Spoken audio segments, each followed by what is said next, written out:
All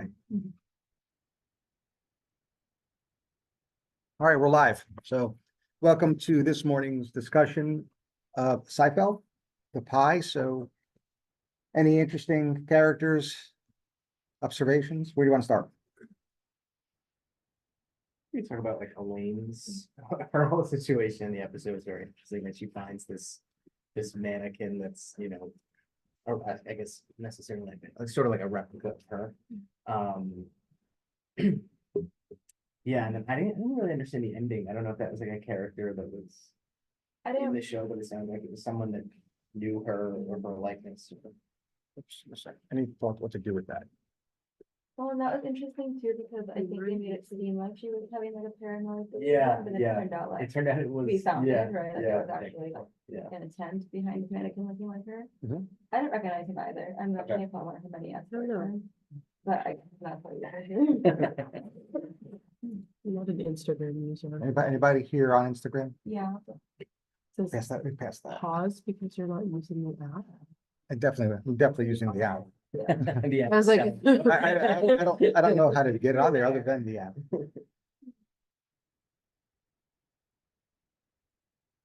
Yeah, so if this character presents to you in clinical practice and she has this sheet complaint, there's a, I think the first idea here would be no idea. So by the way, we're not live streaming after all. So if anybody's having difficulty catching the live stream, just know we're running into some technical difficulties and no good. It looks like it says live up The here. network is for it does that. All right, Yeah. maybe we'll exit out and we'll just try to Yeah. get back on again. Sorry. Are you sure you want to end your live video? Well, But it wasn't live. It definitely, you're live streaming. we are live Oh, we streaming. are. All right, so we're yeah, false positive.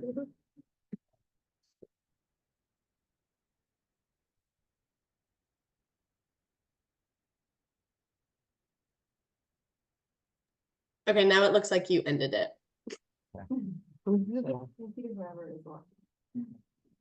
Try that again.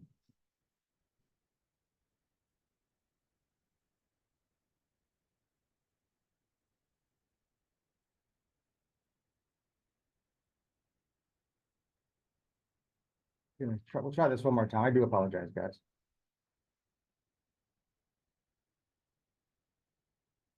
All right.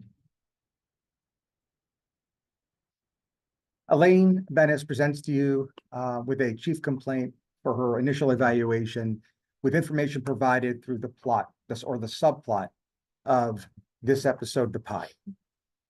Clinical Pearl. Number one, I think certainly previous to 2013, the American Psychiatric Association did classify delusions into two very broad categories, bizarre and non-bizarre. And there was thought that there was a differential diagnosis that was specific to each of these categories, right? And that the bizarre delusion lent more to a primary psychotic process, such as schizophrenia. In the latest revision of the DSM, that is really not the case. That's largely been discarded. In this case, though, Elaine's quote unquote, let's just say her thought that you identify as causing her clinically significant distress and impairment would have been considered non-bizarre, right? That something that resembles her, and that an owner or operator of this one particular boutique is causing her clinically significant distress or impairment. Whether the delusion is bizarre or non-bizarre, and here I want to be emphatic, even if the delusion is considered to be bizarre, always substantiate the nature of the delusion. Because in medical practice, we are always baffled on how weird and wild things can get, right? So even the most bizarre of content, please substantiate. Okay. Now, of course, there's going to be a line to draw, but I want you to be open-minded as clinicians. And that's what happens here. I mean, not that we necessarily, because we're seeing it from a third-person perspective, but if we were that psychiatrist and this particular patient was referred to us, if we don't think like that, if we don't have that perspective, that unconditional positive regard, we may have jumped at the conclusion that our patient's struggling with a delusion. when in fact, then we realize it is in fact reality-based. That is the reality. So, and in this case, it would have been non-bizarre, but even in the most bizarre, with the most bizarre content, always substantiate the nature of your patient's thought. And in this case, that quote unquote abnormal thought. All of that said, let's say for teaching purposes that we find collateral information, etc. There is no evidence that what she is telling us is substantiated. That is not the reality. We might then identify her thought as a delusion, right? Now, tell me the difference between a delusion and a milder form of abnormal thought, such as an obsession or preoccupation. Where's that line to draw? Why are we using the D word here? And this comes up on exams. Well, delusions is more belief based, right? It's not like a belief about how something is working, why something is the way it is, or an obsession, and it's more like a thought. It's like an intermediate thought about like what's going on. That's maybe more of a CBT. No, you're right. Let's talk a little bit more about intermediate, because we can actually reframe it as severity. Mm. All right. So if you're looking at this and if you're plotting this along a y-axis of severity, what's that point on that line in which you would say, all right, the severity is consistent with a delusion versus anything before this point, which may be an obsession versus a preoccupation? Like, just like clinically significant distress or impairment. like Well, this. both can, Let's say, okay. right? I mean, Obsession, I hypothetically, guess, you can yeah. have somebody come in Yeah. who's delusional, Mhm. and somebody who's coming in with severe OCD. Yeah. And my patient to the right is going to need hospitalization, whereas I feel comfortable as an outpatient practitioner to continue outpatient practice. So now, you're right. I mean, I think more times than not, that's not the case. But again, that's not necessarily where to, I think, initially look. I think OCD stuff, while they're like repetitive or more fleeting, or the delusion is more stable. More stable, okay. pervasive, yeah. Yep. Yeah, that's true. Mhm. That's true, especially, and that's largely because of the condition in which they're, right? I mean, for delusions, we're usually talking about chronic conditions, where the other chronic and persistent, I should say, because even though OCD may be chronic, it's not as persistent. It's usually episodic in nature. So that is true. Yeah. The other highlight here that I want to make sure everybody understands, if not for a clinical parole, which may or may not be reflected on your shelf exam, is insight. Insight. And you may not actually get this from your primary psychiatric evaluation from the first visit. But if the patient is able, and they're not going to spoon feed you this, exam they will, because you only have that much to provide information. But if your patient, to paraphrase, is able to say, you know, doc, I know the way this sounds, but ... that's expressing some level of insight. And then on the other hand, if you bring up to them, consciousness raised, that it doesn't appear that aliens did visit you. If they take a step back and identify you as one of them, that's not expressing or not demonstrating any insight, right? So insight is where you really want to look. Insight would be the label of that y-axis. Okay, now, and I think we may have touched on this before. It's probably worthwhile discussing, especially in the context of this very conversation. In 2013, the APA, in their latest revision, complicated things just a little bit. And that we do have, like, for instance, obsessive compulsive disorder with no insight, which totally undoes what I just said, right? Which is, and when I read this, I thought, fudge. Right? But because of what we already and previously discussed, this does make sense, believe it or not, because for these conditions that are episodic, you could have episodes in which the individual has no insight, and the next day have an episode in which they absolutely do have insight. So the APA wanted to get away from this potential problem of clinicians saying, well, that's because on one day you have OCD, and on the next day you have schizophrenia, and now you're back to OCD again. So we can't do that. And by the way, nobody really does. Well, hopefully nobody ever does that. But in these cases, we stick with the primary diagnosis. In this case, for example, it would be OCD. And we do have an appreciation that maybe due to stress-induced psychosis, an individual may actually present episodically on one day with no insight. So when you read those qualifiers, just know that it doesn't necessarily contradict anything that we're discussing this morning, that it actually does make some sense. Questions? So I've had patients before who after these antipsychotics are like, I was having this thought that I was dead, for example, and now I know that's not true. So obviously now they have insight, but that's like clearly a delusion. Is that because of the treatment effects? Hopefully. Slowly, or Hopefully, again, or remember, biopsychosocial, it could be due to stress, right? And if that stressful event has come and went, you could try to wean the antipsychotic because maybe it is not 100% due to the treatment effect. And in a way, hopefully not, right? But that's trial and error, and that's patient-centered care, the proverbial case-by-case basis. Yep, that could definitely happen. Can you clarify the difference between the illusion and a delusion? Yep. So both are considered to be perceptual disturbances. One is cued by an object in one's immediate environment, right? So, and I think one of the more common ones that present as a clinical vignette on a shelf exam is the individual tells you that they were visited by a specter or a ghost. And you identify that it was probably the vent blowing on the curtain in a dark corner of the room, right? Hopefully.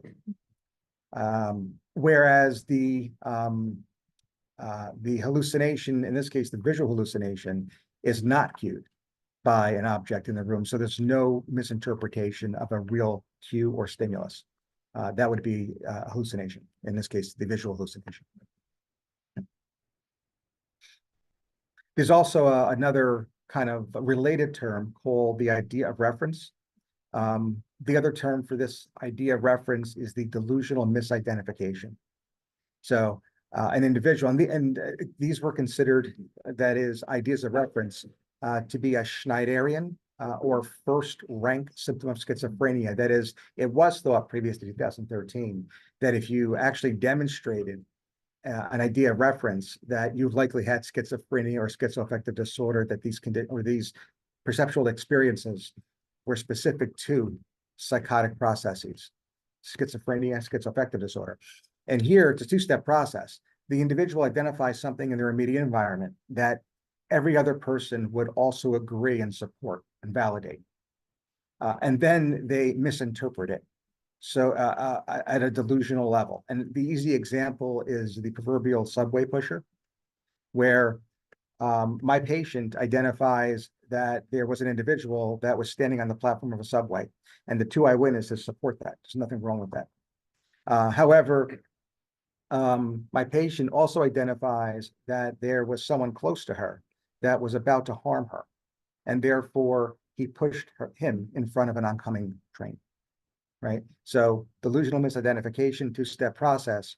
It is the delusional interpretation of a real based stimulus in one's environment. And that was thought to be very specific to a psychotic process such as schizophrenia or schizoaffective disorder. Right? Anything else with Elaine? And it definitely causes clinical distress because she like draws Oh, yeah. again with the store. Mm. Yeah. Yep. And she gets obsessive and she like writes out a list of who could be, who's making these kids. And it's interesting because like the content of those like obsessive illusions are very like narcissistic in nature, right? Like it's all about me. Someone is like intentionally making thoughts or like Yeah, so that brings up another interesting point in that when we don't usually do this when it comes to obsessions. We do this more when we think the individual has zero insight and we think these abnormal thoughts are attributable to a delusion. But there are 5 themes, right? But they apply here, right? So her obsession with this mannequin may be JPEGs, right? It could be jealous, it could be persecutory, erotomanic, grandiose, or somatic. I don't know if it's grandiose or persecutory. right? You know, in a way, the American Psychiatric Association does have a qualifier for this called mixed. So if you are on this site as a clinician, I guess you could select mixed type. By the way, a little tangent here. Mixed type, Stephen King movie. What character? In this case, would parallel if we decided Elaine was delusional, which she's not. But had a mixed delusion incorporating both grandiose and persecutory. Now, in Stephen King's character, I don't think, no, it's not, it's mixed, but it's not the same two themes. If that helps. We have anybody playing at home that wants to put it up in the chat room? Any Stephen King fans hanging out this morning?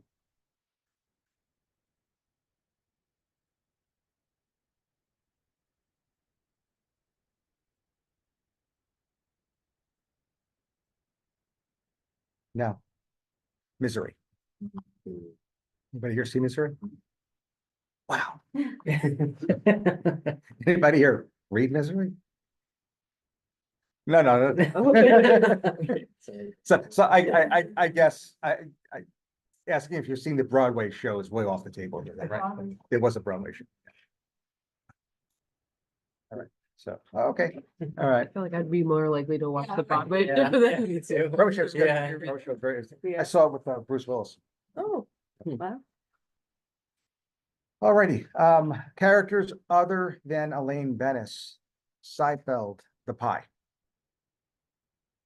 Oh, Jordan swooshing. He was like, it was an interesting journey for him because he was like so obsessed with getting the suit. He like went through all these lengths to get it. He was very anxious about this interview, like to the point of acting in this odd way. And then he finally gets the suit. And he's like hypersensitive suddenly to the sound that it's making and convinced that everyone can hear it, everyone is bothered by it. And it feels like very, I mean, so some of that sounds like sensory processing issues or like almost an autism spectrum disorder kind of issue going on, especially the social issues he had afterward. He's there and he's like having trouble connecting with these people to like, be accepted. But I think it all just comes down to like the underlying anxiety that he like is really struggling with and like really impacts his functioning in all areas. Yeah, and you know, the neurologic term is misophonia. I don't think George has that, because I really don't see it in other episodes. Mm. So there's something else going on here. And you know, again, if George is, whether it's psychotherapy, whether it's even an initial eval due to this very HPI, you know, I'm just wondering how much of it is in his interpretation, because there are other episodes, and again, this is cheating, but this is also called a past psychiatric history, where he openly admits that anything that positive happens to him must come with some type of contingency, Mm. right? This, you know, the universe would never allow me to be this happy. Very self-defeating. Yes, Mm. yes. So, and we all know where he gets it by now. And again, I know that this is young Sheldon's last season. When is Larry David gonna have young George? Yeah, I mean, where's Netflix? I mean, but and by the way, they need not one, but they need at least, I would say 3 to a half dozen psychiatrists consulting on the script. One of my questions is like, is it ADHD? Because sometimes you see someone have hyperventilation or something, and you see like anxiety eventually ADHD. And then I think you're saying, yeah, tendency like so undiagnosed ADHD. yeah, And it's also like, it's a common theme that he just can't keep a job Yeah, either. yeah. So that Quit, could, won't get fired. Exactly. He's not great at focusing. it's impulsive. He's impulsive, Mhm. inattentive. yeah, It's like, definitely. yeah, it's interesting. I would, yeah, I think ADHD might actually be in the differential here. That's fair. Yep. Yeah, and again, I ADHD or no ADHD, early childhood experiences clearly have shaped this individual's adult behavior. Where he is under the belief that if anything good happens to him, something negative is gonna come of it. And, you know, he overly focuses on the sound his whooshing makes with these new pants. This is the perfect suit until it's not. All right, we have time for, one more, focused discussion. Any other characters you want to discuss here?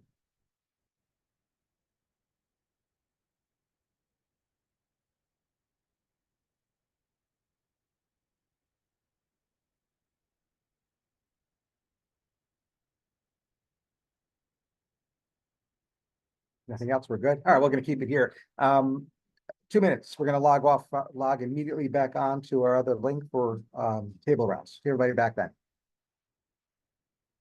Speaking of young children, I'm looking for like depiction of ASD and what that is like, is it's such a good show, I really enjoy it. There's so many of his behaviors, and just like, yeah, that is the problem.